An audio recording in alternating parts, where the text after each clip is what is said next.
جب اسے پتہ چلا کہ یہ مسلمانوں کا کلچر اور اسلام کی تعلیم ہے تو صرف 1 سال کے بعد اسلام سے متاثر ہو کر اس نے اپنے ساتھیوں سمیت اسلام قبول کر لیا۔ سبحان اللہ۔ اس نے شراب نوشی، چوری، ڈاکہ، دھوکے بازی سب کچھ چھوڑ دیا۔ اپنا نام اس نے جیک وارڈ سے بدل کر یوسف رئیس رکھ لیا۔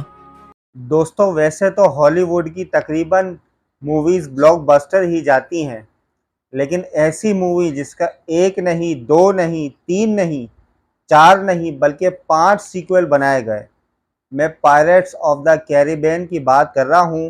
جس کا مین رول ادا کرنے والے ہیرو کیپٹن جیک اسپیرو کو تو آپ میں سے کافی لوگ جانتے ہوں گے۔ اگر نہیں جانتے تو آپ نے ان کی تصاویر وغیرہ تو دیکھی ہی ہوں گی، لیکن کیا آپ کو معلوم ہے کیپٹن جیک اسپیرو صرف ایک فرضی کردار نہیں تھا، بلکہ ایک حقیقت پر مبنی کردار تھا، اور وہ کردار کسی اور کا نہیں بلکہ ایک مسلمان کا کردار تھا۔ جی ہاں، آج میں آپ کو جیک اسپیرو کے بارے میں ایسے حقائق دکھانے جا رہا ہوں جو شاید ہی آپ میں سے پہلے کسی کو معلوم ہو، تو ویڈیو کو بنا اسکپ کیے پورا لازمی دیکھیے گا، اس کے بعد ہم اپنی بات کو کنٹینیو کریں گے۔ آپ میں سے زیادہ تر لوگوں نے ہالی ووڈ کی مشہور film pyrites of the Caribbean تو یقیناً ضرور دیکھی ہوگی، یا پھر کم از کم اس کریکٹر کو تو ضرور پہچانتے ہوں گے، جو کہ اس فلم کا مرکزی کردار ہے، یعنی کیپٹن جیک اسپیرو، جو دکھنے میں کافی سیدھا بھولا بالا سا شخص معلوم ہوتا ہے، لیکن اصل میں بہت ہی ہوشیار، چلاک، بہادر اور خود غرض ہے۔ کسی بھی سمندری جہاز کو لوٹنا یا اسے ڈبونا اس کے بائیں ہاتھ کا کھیل ہے۔ یہ فلم ہالی ووڈ کی کامیاب ترین اور سپر ہٹ فلموں میں سے ایک ہے، جس کے اب تک 5 سیکول بن چکے ہیں۔ کیپٹن جیک اسپیرو اپنے ٹائم کا بہت ہی بہادر، شفاق، چلاک اور انتہائی سمجھدار اور امیر ترین سمندری لٹیرا تھا، جس نے بحر روم کے اندر اپنی دہشت مچا رکھی تھی۔ یہ تجارتی جہازوں کو لوٹ لیا کرتا، بڑے بڑے بحری جہازوں پر قبضہ کر لیا کرتا، اور اس فلم کے اندر فکشن کہانیوں کے ذریعے جیک اسپیرو اور اس کے ساتھیوں کے ساتھ ہونے والے واقعات کو انٹرسٹنگ بنا کر دکھایا گیا ہے، جسے ہالی ووڈ اداکار جونی ڈیپ نے اپنی اداکاری سے ایک لیجنڈری کردار کے اندر بدل دیا ہے، جسے ہمیشہ یاد رکھا جائے گا۔ لیکن شاید یہ بات آپ کو آج تک معلوم نہ ہو کہ کیپٹن جیک اسپیرو نہ صرف ایک تاریخی حقیقی کردار تھا بلکہ ایک مسلمان بھی تھا۔ جی ہاں، کیپٹن جیک اسپیرو کا اصل نام تھا جیک وارڈ۔ یہ پیدائشی طور پر ایک کرسچن تھا جو کہ 1553 یعنی 1553 کے اندر انگلینڈ یعنی برطانیہ کے شہر فورشام میں پیدا ہوا۔ اس کا بچپن انتہائی غریبی کے اندر گزرا، اور یہ علاقہ سمندر کے پاس ایک پورٹ پر موجود تھا۔ یہاں پر مچھلی مارکیٹ موجود تھی، جہاں پر سمگلر، سمندری لٹیرے اکثر آتے رہتے تھے۔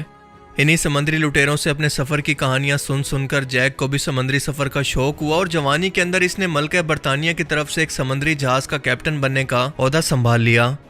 اس دور میں برطانیہ کے سمندری جہاز اسپین کے سمندری جہازوں کو حملہ کر کے انہیں لوٹا کرتے تھے۔ ان دونوں کے درمیان باقاعدہ جنگ چل رہی تھی۔ اس زمانے میں ملکہ برطانیہ کی طرف سے باقاعدہ دشمن ملکوں کے سمندری جہاز لوٹنے کی اجازت ہوتی تھی، اور جو لوگ ایسا کرتے تھے انہیں کہتے تھے پرائیویٹئرز، اور جیک بھی ایک پرائیویٹئر بن گیا۔ مگر ایک بار اسپین کے سمندری جہازوں سے لڑائی کے دوران برطانیہ کے جہازوں کو بری طرح سے شکست ہوئی اور اچھے خاصے نقصان کا سامنا کرنا پڑا، اور اس کے بعد جنگ ختم ہو گئی، جس کے بعد مزید نقصان سے بچنے کے لیے ملکہ برطانیہ نے ان تمام کیپٹنز کو اور سمندری جہازوں پر کام کرنے والے تمام لوگوں کو نوکری سے نکال دیا جو کبھی ان کے لیے کام کیا کرتے تھے۔ پر مسئلہ یہ تھا کہ یہ لوگ اب تک اس لوٹ مار اور دہشت کے عادی ہو چکے تھے، لہٰذا یہ سب لوگ الگ الگ ہو کر اپنے جہاز لے کر سمندر کے اندر لوٹ مار کرنے لگے، جبکہ جیک اپنے گاؤں میں مایوس ہو کر واپس آ گیا۔ ملکہ برطانیہ نے اسے کسی خاص مشن کے لیے ایک بار پھر سے بلایا، لیکن جیک نے برطانیہ کی حکومت کی غلامی کرنے کے بجائے اپنی زندگی کی نئی شروعات کرنے کی سوچی، اور اس کے اس فیصلے نے اسے سمندری دنیا کا سب سے خطرناک لٹیرا بنا دیا۔ جیک نے 40 لوگوں کے ساتھ مل کر ایک چھوٹا سمندری جہاز چوری کیا اور بڑے سمندری جہازوں کو لوٹنا شروع کر دیا، اور اسے آہستہ آہستہ لوٹ مار اور دہشت دکھانے میں مزہ آنے لگا۔ یہ اس کی عادت بن گئی۔ آہستہ آہستہ اس کے ساتھیوں کی تعداد کے اندر مسلسل اضافہ ہوتا گیا، اور پورے بحیرہ روم کے اندر اس کی دہشت بڑھتی گئی۔ کوئی مال بردار سمندری جہاز لوٹے بغیر اس کے علاقے سے نہیں نکل سکتا تھا۔ اٹلی کے سمندری علاقوں پر حملے کے دوران جیک کی ملاقات تیونس کے ایک مسلم سمندری کمانڈر سے ہوئی، جس کے کردار نے اسے بہت متاثر کیا۔ جیک نے اسے تیونس کی بندرگاہ پر اپنے جہاز اتارنے کی درخواست کی، جسے اس نے قبول کر لیا، اور اس علاقے کے اندر رہ کر جیک نے اٹلی کے سمندری حصوں پر لوٹ مار جاری رکھی۔ آخرکار ایک ایسا وقت آ گیا کہ جیک ان مجرموں والی زندگی سے تھک گیا۔ وہ چاہتا تھا کہ یہ سب کچھ چھوڑ کر عام انسانوں کی طرح اپنی باقی زندگی گزارے، لہٰذا یہ سوچ کر اس نے اس وقت کے برطانوی بادشاہ جیمز ون کو اس نے معافی کی درخواست لکھی کہ وہ واپس آنا چاہتا ہے اور اس کی بغاوت کو معاف کر کے اسے نئی زندگی کی شروعات کرنے کی اجازت دی جائے، جسے جیمز ون نے ریجیکٹ کر دیا۔ لہٰذا مجبور ہو کر اس نے یہ سیم درخواست الجزائر کے اندر اس وقت حکومت کے اندر موجود سلطنت عثمانیہ کے خلیفہ کو بھیجی، جنہوں نے نہ صرف اسے قبول کیا بلکہ تیونس کے گورنر نے جیک کو جان و مال کی حفاظت کی ضمانت دی اور اس کے ساتھ بہت ہی اچھا سلوک کیا۔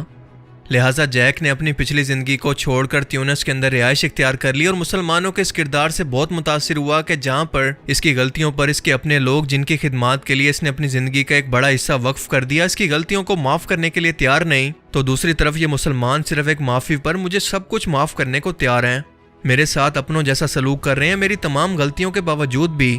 جب اسے پتہ چلا کہ یہ مسلمانوں کا کلچر اور اسلام کی تعلیم ہے تو صرف 1 سال کے بعد اسلام سے متاثر ہو کر اس نے اپنے ساتھیوں سمیت اسلام قبول کر لیا۔ سبحان اللہ۔ اس نے شراب نوشی، چوری، ڈاکہ، دھوکے بازی سب کچھ چھوڑ دیا، اپنا نام اس نے جیک وارڈ سے بدل کر یوسف رئیس رکھ لیا۔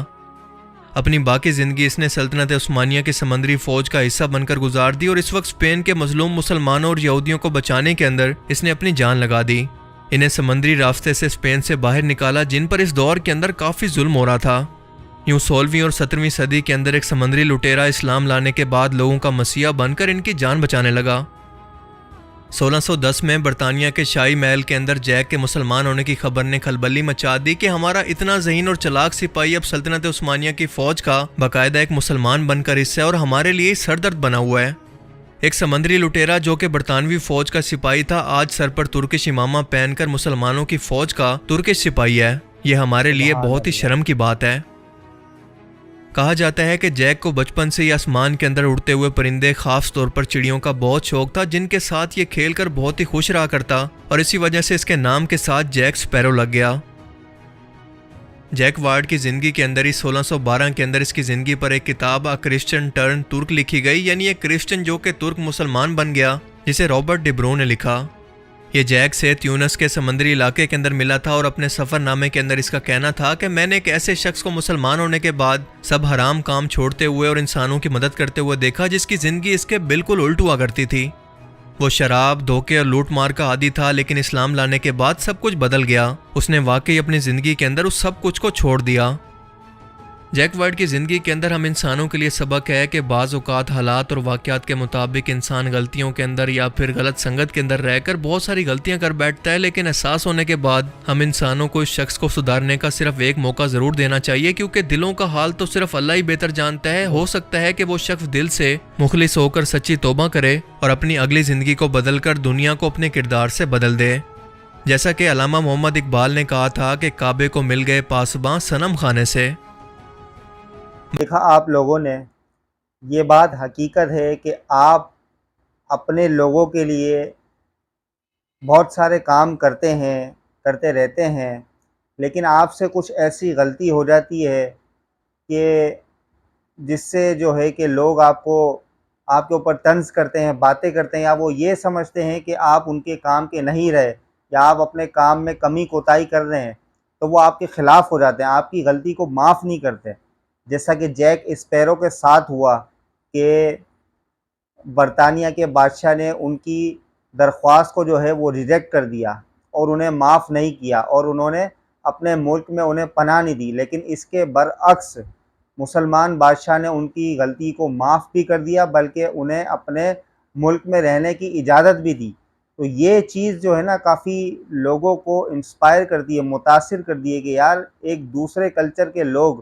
ایک دوسرے مذہب سے تعلق رکھنے والے لوگ جب آپ کی غلطیوں کو معاف کر دیتے ہیں اور وہ آپ کا مذہب نہیں دیکھتے بلکہ وہ صرف دیکھتے ہیں کہ یار یہ بھی ایک انسان ہے، انسان سے غلطی ہو سکتی ہے، تو یہ چیز جو ہے انسان کے دل کو جو ہے وہ بہت متاثر کرتی ہے۔ اور پھر آپ دیکھ لیں کہ جیک اسپیرو کیا تھا، ایک لٹیرا تھا، سمندری لٹیرا تھا اور اپنے وقت کا ایک جانا مانا تھا، لیکن جب اس نے اسلام قبول کیا تو دیکھیے کیسے اس کی زندگی بدل گئی۔ جو لوگوں کو نقصان پہنچانے والا تھا، لوٹنے والا تھا، اب وہ لوگوں کا مسیحا بن گیا، لوگوں کی جانوں کو بچانے والا بن گیا۔ تو آپ ایسے بہت سارے جب آپ تاریخ پڑھیں گے تو آپ دیکھیں گے کہ ایسے بہت سارے لوگ ہیں